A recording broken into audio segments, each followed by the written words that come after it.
हाँ, तो रोशन अग्रवाल जी, सुना है आप झांसी से निर्दलीय उम्मीदवार के रूप में इस बार के विधानसभा चुनाव में कंटेस्ट कर रहे हैं। तो हमारी जनता को कुछ बताइए कि आप क्यों झांसी से कंटेस्ट कर रहे हैं और क्या करना चाहते हैं और आपका क्या चुनाव चिन्ह है। मैं आप लोगों को ये बताना चाहता हूँ कि आ, जैसा कि आप लोगों को पता हो, ये 16वां हमारा मेंबर ऑफ लेजिस्लेटिव असेंबली के लिए चुनाव है।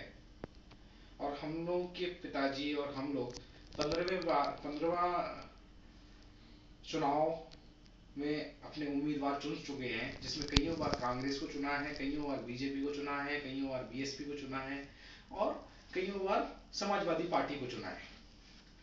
तो और झांसी के लिए हम लोगों को, आप लोगों को पता होना चाहिए, हम नौजवानों को पता होना चाहिए कि हम लोगों के पास, हम लोगों को झांसी में क्या मिला। जैसे कि आज के नौजवान, झांसी के जितने भी नौजवान हैं, चाहे नौजवान हो चाहे गांव के लोग हों, सब लोग माइग्रेट कर रहे हैं। सब लोग दूसरी जगह जा रहे हैं और काम कर रहे हैं। झांसी में उनके लिए काम की कमी है। वो लोग इंटेलिजेंट है लेकिन दूसरी जगह जाते हैं, बेंगलोर जाते हैं, दिल्ली जाते हैं, बाहर जाते हैं और काम करते हैं। हम ये नहीं कहना चाहते कि लोग बाहर ना जाए, लेकिन वो बाहर जाए लेकिन अपने शहर के लिए भी, शहर में भी उनकी इतनी अपॉर्चुनिटीज हो कि शहर में भी वो काम कर सके। प्रॉपर लॉ एंड ऑर्डर हो कि वो अपना काम कर सके।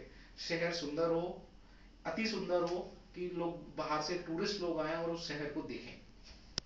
और शहर के रहने वाले कभी भूखे नहीं मरे और उन्हें प्रॉपर खाना वगैरह टाइम पे सबको मिले।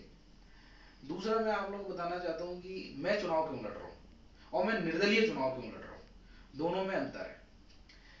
आप लोगों ने देखा कि 15 बार से हम लोग मतदान करते हुए चले आ रहे हैं। सबसे पहले तो मैं आपको बताता हूँ, चाहूंगा कि हमारे संविधान में जब अंबेडकर जी और राजेंद्र प्रसाद जी ने संविधान हम लोगों का लिखा, तब उन्होंने साफ कहा कि एक शहर की जनता एक एमएलए को चुनेगी और वो एमएलए एक चीफ मिनिस्टर और अपने मंत्रिमंडल को चुनेंगे। शहर की जनता, उनने संविधान में ये लिखा।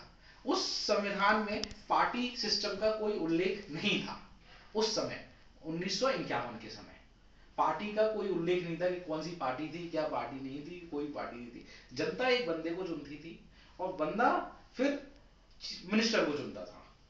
जिससे क्या होता था कि अगर जनता अच्छे बंदे को चुनेगी तो जैसा बीज डालेंगे वैसा पेड़ उगेगा। अगर बंदा अच्छा चुना जाएगा तो एंड ऑफ द डे हमारे मिनिस्टर्स और जो सरकार चलाते हैं उनके सबके पास अच्छे बंदे होंगे और उन अच्छे, वही अच्छे बंदे हमारी पब्लिक को रूल कर रहे होंगे।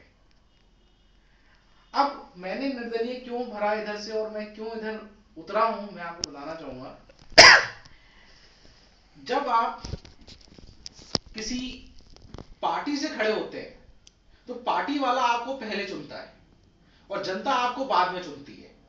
तो जो प्रत्याशी होता है वो प्रत्याशी पार्टी का वफादार ज्यादा होता है बजाय जनता के। और अगर आप निर्दलीय को किसी को चुनते हैं तो वो निर्दलीय पार्टी से वफादार कम होके जनता का वफादार ज्यादा होगा, क्योंकि निर्दलीय को जनता ने चुना है पहले, ना कि किसी पार्टी ने। फॉर एन एग्जाम्पल मैं आपको बताना चाहूंगा, लोकपाल विधेयक के लिए, अगर लोकपाल विधेयक के लिए संसद में वोट हो रहा है या यूपी असेंबली में वोट हो रहा है, उस वोटिंग में किसी पार्टी ने कह दिया कि मैं इसके खिलाफ हूं, मैं इसके संग में हूं, तो जो प्रत्याशी होगा वो उस पार्टी के संग में जाएगा। वो अपनी जनता की बात नहीं सुनेगा कि मुझे जनता जनता क्या कहना चाहती है। इसी तरह से अगर फॉर एन एग्जाम्पल झांसी में एक रेलवे की बहुत बड़ी फैक्ट्री लगनी है और वही रेलवे की फैक्ट्री एक रायबरेली लगनी है और संसद में विचार विमर्श होता है कि वो फैक्ट्री झांसी लगे या रायबरेली लगे, तो अगर पार्टी के उसके अधिकारी लोग रायबरेली के हैं और उन्होंने कह दिया कि रायबरेली लगनी चाहिए फैक्ट्री, तो झांसी का जो संसद का प्रतिनिधि है वो रायबरेली में ही मोहर लगाएगा। वो ये नहीं कह सकता कि मैं झांसी में फैक्ट्री लगे, उस पार्टी के खिलाफ नहीं हो सकता। लेकिन अगर झांसी से कोई निर्दलीय प्रत्याशी आपने चुना तो वो झांसी के बारे में सोचेगा और झांसी के लिए चुनेगा।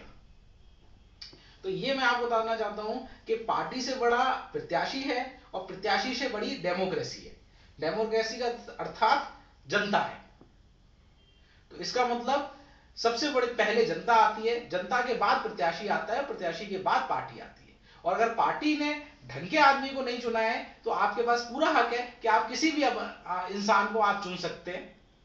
और एक आपके पास विकल्प है, मेरे तौर पे, अंगूठी के तौर पे आप उस पर वोट लगा सकते हैं और आप अपने प्रत्याशी को चुन सकते हैं जो आपकी बात संसद में रखेगा, चाहे उत्तर प्रदेश का सदन हो, चाहे चाहे पार्लियामेंट का सदन हो। एक बात और मैं आपको बताना चाहता हूं कि हमारे पुरखे लोग आज तक मत का दान करते हुए आए हैं। 1951 में 52 में पहली बार चुनाव हुए थे, उसमें उनने कह दिया था मतदान। और मतदान वर्ड ऐसा वर्ड है जैसे हमारे पास 10 रुपए हैं और 20 पैसे हमारे पास सस्ते पड़े हुए हैं, तो वो हम किसी भिखारी को दे देते हैं, हमने दान कर दिया। इसी तरह से मतदान का वर्ड है, मत को दान कर दो। ये एक बहुत बड़ा धोखा है पब्लिक के साथ जो हुआ है कि मत को सरकारों ने दान बना दिया। जैसे नोटों पे गांधी जी छाप दिए, ये भी एक अशोक स्तंभ की जगह गांधी जी छप गए नोटों पे। किसका नाम बढ़ाने के लिए छपे ये मुझे नहीं पता, लेकिन अशोक स्तंभ में गांधी जी छप गए। ठीक है, पहले अशोक स्तंभ छपता था, अब गांधी जी छपे हुए। इसलिए अब क्या, पहले क्या होता था, मत आदेश, अब होने लगा मतदान। मतदान, मत को दान बना दिया। इसमें क्या होने लगा, जब मत का दान बन गया तब पब्लिक सोचती है मत तो एक छोटी सी चीज है, देना हो देंगे, नहीं देना हो नहीं देंगे। लेकिन मैं आपको बताना चाहूंगा मत एक बहुत इंपॉर्टेंट चीज है जिससे आपकी पूरी लाइफ डिपेंडेंट है, भारत वर्ष डिपेंडेंट है उस पर, आपका पूरा लिविंग स्टैंडर्ड डिपेंडेंट है, आपके बच्चे डिपेंडेंट है, आप जो खाना खाते हो, खाना पानी पीते हो, वो सब मतदान पे डिपेंडेंट है। आप जहां रहते हो, जिस सड़क पे चलते हो, उस सड़क की साफ सफाई, घर की साफ सफाई, आपके पैसे की वैल्यू, ये सब मतदान पे डिपेंडेंट है। तो मत पे डिपेंडेंट है, तो मत कितना इंपॉर्टेंट है। तो मेरे हिसाब से मतदान नहीं है, और मत एक हक है, मत एक आदेश है। मत को आप दान नहीं समझिए।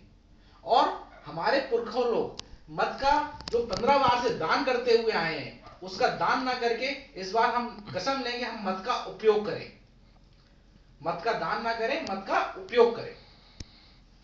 एक मैं आपको एक और बात बताना चाहता हूं कि आप लोगों को पता है कि हमारी लाइफ में हमें कितने मौके मिलेंगे कि हम अपने देश को भी एक अच्छा देश, सुंदर देश, सुदृढ़ देश और सशक्त देश बना सकें। हमें अपनी जिंदगी, हमारी जिंदगी 80 साल है फॉर एन एग्जाम्पल, और हम 18 साल में वोट देते हैं, तो 5 साल में एक बार वोट होता है, तो 12 पंचे 60, और 18 साल में अगर हम वोट देना चालू करते हैं तो हमें सिर्फ 12 मौके मिले हैं कि हम अपने देश को सशक्त, सुंदर और सुदृढ़ देश बना सकें। क्योंकि भारत में संविधान ही सब कुछ है, और जिसे आपने वोट दे दिया वही आपका संवैधानिक अधिकारों का क्रियाकलाप करेगा। भारत में ये नहीं है कि आपने जिसे वोट दे दिया फिर उसके बाद आप जा रहे हैं, धरना प्रदर्शन कर रहे हैं, आप रैलियां निकाल रहे हैं, क्योंकि आपने अपने सारे संवैधानिक अधिकार एक प्रतिनिधि को दे दिए। अगर आपने सही प्रतिनिधि चुना होगा तो आपको रैलियां निकालने की कोई जरूरत नहीं है।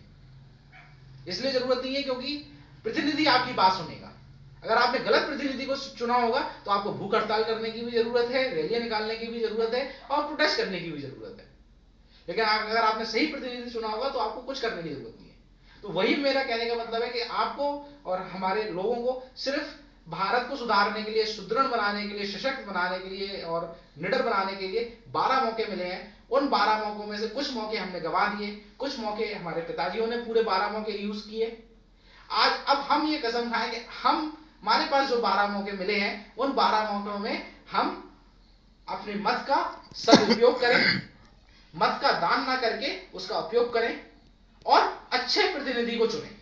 अच्छे प्रतिनिधि में मैं ये कहना चाहूंगा कि आप मुझे चुन सकते हैं, मैं एक अच्छा प्रतिनिधि हूं, क्योंकि मैं जानता हूं 8 देशों में मैंने विजिट करा हुआ है, देखा हुआ है, उन देशों की सरकारें देखी हुई है कैसे चलती हैं, उन देशों का एडमिनिस्ट्रेशन देखा हुआ है, कैसे उन देशों का एडमिनिस्ट्रेशन होता है। प्लस मैंने नौजवानों की समस्याओं को मैं जानता हूं। तो इससे आप एक विकल्प के तौर पे आप मुझे चुन सकते हैं। लेकिन मैं ये नहीं कहना चाहूंगा कि आप मुझे चुने। अगर आप मुझे चुन रहे हैं तो मैं एक प्रतीक चिन्ह हूं जिनने मुझे खड़ा किया हुआ है। मुझे खड़ा नौजवानों ने खड़ा करा हुआ है इस चुनाव में। तो आप मुझे नहीं चुन रहे हैं, सारे नौजवानों को, इस शहर के सारे नौजवानों को चुन रहे हैं, ना कि अकेले मुझे चुन रहे हैं। ये मुझे आप लोगों से कहना था। दूसरा, मैं आप लोगों को कुछ फैक्ट्स बताता हूं झांसी के बारे में। हमारी झांसी, आपको पता है 1854 में जब डलहौजी ने कहा था कि मैं झांसी का एनेक्सेशन कर रहा हूं, तब झांसी की आमदनी कितनी थी? तब झांसी की आमदनी 6 लाख रुपए प्रति वर्ष हुआ करती थी, जिसमें 3.5 लाख रुपए प्रति वर्ष झांसी की रानी अपने सैलरीज और एम्प्लॉइज को खर्चा करने में खत्म कर देती थी, और 2.5 लाख रुपए नेट मुनाफा झांसी की रानी को होता था। आज की तारीख में वो 2.5 लाख रुपए अगर हम 10% या 8% ग्रोथ रेट के हिसाब से आज 2012 में देखें, तो वो 2.5 लाख रुपए आज 1440,000 करोड़ रुपए होते हैं, और झांसी की आमदनी 1440,000 करोड़ रुपए हो सकती है। और वही आज झांसी की आमदनी 6,000 करोड़ नुकसान में जाती है प्रति वर्ष, जब उस समय ना कोई ग्रेनाइट निकलता था झांसी से, ना कुछ निकलता था, ना कुछ निकलता था। आज झांसी से ग्रेनाइट निकलता है, गिट्टी निकलती है, सब कुछ निकलता है, तब भी झांसी नुकसान में। 1854 और 1858 में झांसी एक सबसे मध्य भारत का सबसे सुंदर शहर हुआ करता था, जहां 100 से अधिक स्विमिंग पूल हुआ करते थे, बावड़ियां हुआ करती थी, लेडीज के लिए अलग और जेंट्स के लिए अलग। उन लोगों का दिनचर्या सबसे सुंदर हुआ करती थी। आज वही झांसी के पास पीने को पानी नहीं है, उनके तालाब गंदे पड़े हुए हैं, और पब्लिक के पास सुंदरता तो कहीं है ही नहीं। तो उस झांसी के लिए मैं कुछ करना चाहता हूं, और मैं क्या, पूरी पब्लिक करना चाहती है, और उस विकल्प के तहत मैं खड़ा हुआ हूं। तो और पार्टियों की जगह जाने की अपेक्षा आप पार्टी के अलावा आप प्रतिनिधि को चुने, जो प्रतिनिधि आपकी बात कर सके और अच्छा बीज डाले, जिस अच्छे बीज से आप पूरा पेड़ अच्छा कर सकेंगे। ये मुझे आप लोगों से कहना है। दूसरा, मुझे आप लोगों से एक और बात कहनी है झांसी की सिटी के बारे में, ग्रोथ के बारे में। झांसी की सिटी, आपको पता है, महानगर से महानगर पालिका हो गई, नगर निगम से महानगर पालिका झांसी हो गई। ओके, अब क्या हुआ कि झांसी में टैक्सेस तो बढ़ गए, लैंड टैक्स बढ़ गया, हाउस टैक्स बढ़ गया, पानी का टैक्स बढ़ गया, चीजें बढ़ गई, लेकिन पूरी झांसी में एक भी सीवर नहीं है। पूरी झांसी में एक भी सीवर नहीं है। कॉस्टिंग तो आपने बढ़ा दी, लेकिन सैलरी एम्प्लॉइज की उतनी ही है, चाहे रेलवे की, चाहे उनकी, चाहे बैंक वालों की, सैलरी उतनी ही है। उन्हें तो डेली अलाउंस मिलता है, वो उतना ही मिलता है। आपने सिटी को अपग्रेड नहीं किया, B2+ सिटी में नहीं लाए झांसी को। आगरा जैसे, गुड़गांव जैसे, नोएडा जैसे B2+ सिटी में नहीं लाए।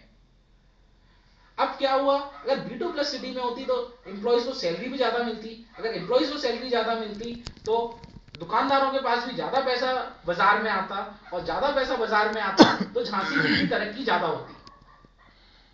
इसका मतलब कि हम किसी को भी वोट देते हैं, बीएसपी को वोट देते हैं, कांग्रेस को वोट देते हैं, बीजेपी को वोट देते हैं, किसी को भी वोट देते हैं, सो अभी तो अपना काम करते हैं और बाद में कुछ, झांसी के लिए कुछ नहीं। इसलिए हम आपसे अनुरोध करते हैं कि आप जिसे भी वोट दें, सोच समझ के, और खास तौर से इंडिपेंडेंट को पहले वोट दें। ये हमारा आपसे रिक्वेस्ट है। झांसी की जनता आपका शैक्षिक स्तर भी जानना चाहती है। मेरा जो शैक्षिक स्तर है, मैं आपको उसके बारे में बताना चाहूंगा कि मैंने अपनी शिक्षा क्राइस्ट द किंग कॉलेज से 12वीं तक करी है पूरी। उसके बाद मैं आईआईटी प्री क्रॉस कर रहा था मैंने, और बंसल क्लासेस कोटा में मैंने कोचिंग की थी, लेकिन चांस की बात है मेरा आईआईटी में नहीं हुआ। उसके बाद मैं इंजीनियरिंग कॉलेज यूपीटीयू से क्रॉस करके फ्री सीट पे Krishna institute of engineering and technology से मैंने इंजीनियरिंग करी। 2006 में जब मैं स्कूल में, कॉलेज में ही था 2005 में, तब मैंने एक कंपनी चालू करी, सिद्धस्त इंटेलेक्चुअल प्रॉपर्टी इनोवेशन। उस कंपनी में मैं आपको बताना चाहूंगा, वो कंपनी हमने स्कूल के बच्चों के साथ ही चालू करी थी, जहां हमने 3000 बच्चों से 1-1 रुपए दान में लिया था, और 3000 रुपए हम लोग के पास होने के बाद हमने उसकी वेबसाइट वगैरह रजिस्टर कराई। और उस कंपनी को फिर मैं चला रहा हूं। उस कंपनी का मैं आपको बताना चाहता हूं कि वो कंपनी भारत के आविष्कारों का, पूरे विश्व के आविष्कारों का डेटाबेस संयोजन करती है और उनका इंफॉर्मेशन गवर्नमेंट को और सारी जगहों को देती है। तो सारे आविष्कार हमारे पास रहते हैं। ये हमारा बेसिक काम है। और फिर मैंने diploma in intellectual property law किया Indian law institute supreme court से। उसके बाद मुझे जिनेवा जाने का मौका मिला वर्ल्ड इंटेलेक्चुअल प्रॉपर्टी ऑर्गेनाइजेशन में। उसके बाद मुझे उधर से एक कोर्स करने का लॉ पे। फिर मैं World Intellectual Property Organization Geneva गया, भारत का एक ऑब्जर्वर बन के, नेशनल इंटेलेक्चुअल प्रॉपर्टी ऑर्गेनाइजेशन का ऑब्जर्वर बन के। और मैंने विश्व के 2-3 देश जैसे जापान, जर्मनी, फ्रांस, बेल्जियम देखे हुए हैं। तो ये मेरा शिक्षा का झांसी की जनता जानना चाहती है कि अब तक आपने झांसी के लिए क्या सामाजिक कार्य किए हैं और आगे आप का क्या प्लान है। अगर जनता आपको चुन के उनके प्रतिनिधि के रूप में लेके आती है तो आप कैसे झांसी का विकास आने वाले 5 सालों में करेंगे? मैं आपको बताना चाहता हूं कि झांसी के लिए आप कहें मैंने अब तक आपने क्या किया हुआ? मैंने बहुत सारे सामाजिक कार्य किए हुए हैं। तो ऐसा मैं कहना चाहूंगा कि मैंने कोई ऐसा बहुत बड़े सामाजिक कार्य नहीं करे हुए। मैंने जो सामाजिक कार्य करे हुए हैं मैं आपको बताना चाहूंगा, अन्ना हजारे के लिए मैंने पूरी झांसी में कैंपेन चलाया हुआ है, जहां मैंने सबसे दस्तखत लिए हुए हैं कि आप लोकपाल विधेयक के लिए सपोर्ट करें। उन दस्तखतों को मैंने अपने MP, sitting MP Pradeep Jain ji को पास भी भेजा था कि झांसी की जनता सपोर्ट करना चाहती है, कृपया आप इस चीज को पार्लियामेंट में रखें और उनसे बात करें। दूसरी मैं आपको बताना चाहूंगा कि हिंदी के लिए झांसी में हिंदी और बुंदेलखंडी चलती है, उसके लिए मैंने बहुत कार्य किए हुए हैं। एक बार मैं एयरपोर्ट पे मुझे अंग्रेजी में फॉर्म दिया गया और उस फॉर्म के विरोध में मैंने 3 घंटे उधर अनशन किया कि आप ये फॉर्म अंग्रेजी में दे रहे हैं तो ये फॉर्म हिंदी में भी दीजिए। आप लोगों को पता है कि भारत में या झांसी की जनता हिंदी में उत्तर प्रदेश के हाई कोर्ट में भी अर्जी नहीं लगा सकती है, सुप्रीम कोर्ट में भी अर्जी नहीं लगा सकती है हिंदी में। इतना स्वाभिमान नष्ट हो गया। और बाहर से लोग आते हैं, किसी परिवार के लोग आते हैं और वो कहते हैं मैं सेंट्रल से पैसा भेज रहा हूं, ये कर रहा हूं, वो कर रहा हूं, और कोई खा रहा है। तो क्या झांसी की जनता के लिए भीख भेज रहे हैं कोई सेंट्रल से? पहले झांसी की सशक्तता को कितना विवश कर दिया कि वो हिंदी में भी एप्लीकेशन नहीं लिख सकती, उसकी लैंग्वेज ही नहीं है, बुंदेली लैंग्वेज का कहीं नहीं उच्चारण ही नहीं है। तो ये सब हम कैसे दूर करेंगे? ये सब हमारा दूर करने का प्रयास रहेगा कि झांसी को सशक्त, सुदृढ़ बनाया जाए। झांसी की जनता जानना चाहती है कि